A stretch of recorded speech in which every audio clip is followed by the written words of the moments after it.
Hello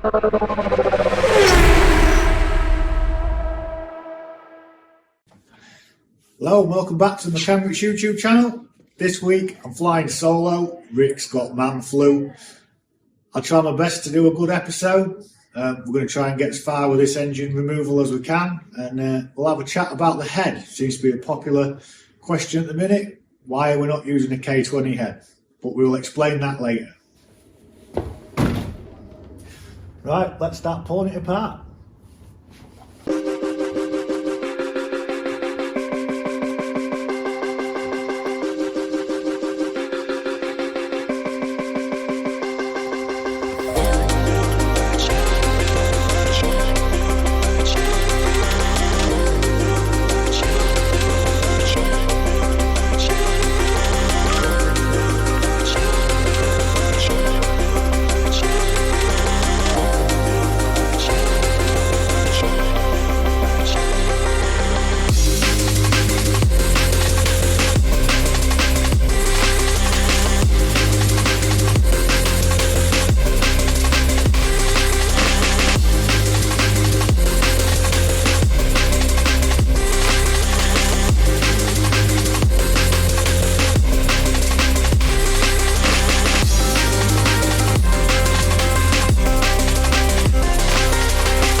Right, so let's get it moved over onto the ramp.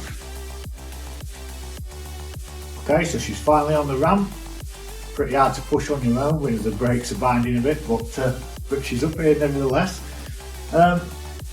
Next job, get her up in the air, drain some fluids off, and then we can start pulling radiators out, turbos off, stuff like that. So let's get on with it.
Okay, so that's it pretty much disconnected. We're going to try and lift the car off the engine and see what happens.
Okay, cylinder head. Why are we not changing the cylinder head? Now this is very specific to my setup. I have got the K24A, you can see there, and my original engine is a K20 Z4. You can just see it there. So what that means is these are very, very similar. If I had an older K20 or a more fuel economy designed K24, I would have to change the head. But just so happens on mine, first of all, coolant housing. On the K20 Z4 and K24A, exactly the same. Same with the inlet manifold. This inlet manifold would be different on, say, an EP3. You would have coolant housing bolted on the front, so obviously a smaller manifold. K24A, look here, this gasket is for K20 Z4.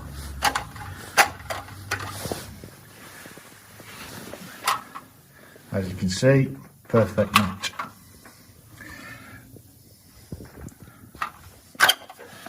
Now the only real difference is a bit of porting on the cylinder head. VTC, I think this one's 25 degrees. On this one it's 45, but that's pretty much it.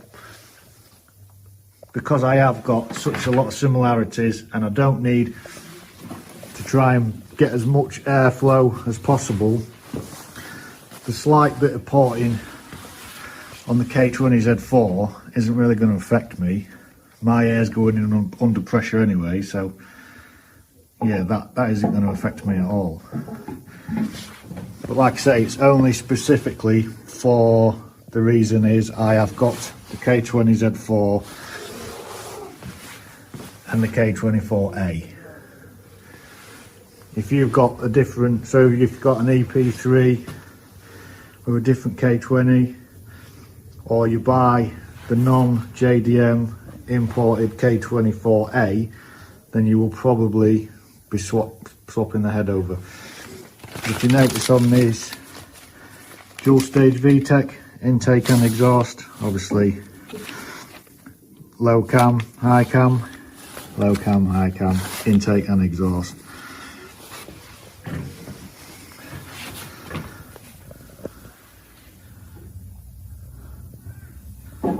That makes our life a little bit easier. But I think for the reason of we have a little bit more angle on our VTC gear, that's why I might switch the cams over. In fact, I will switch the cams over because we need to change this cover anyway. But we'll get to that in another episode. I hope this explains it enough. If not, drop us a comment and I will talk you through it a little bit more. Okay, so we've made it to the end of our very first fully solo episode. We have made some progress, quite a bit of progress, but I hope Rick's back next week. Makes life much easier. So from me at least, catch you on the next one.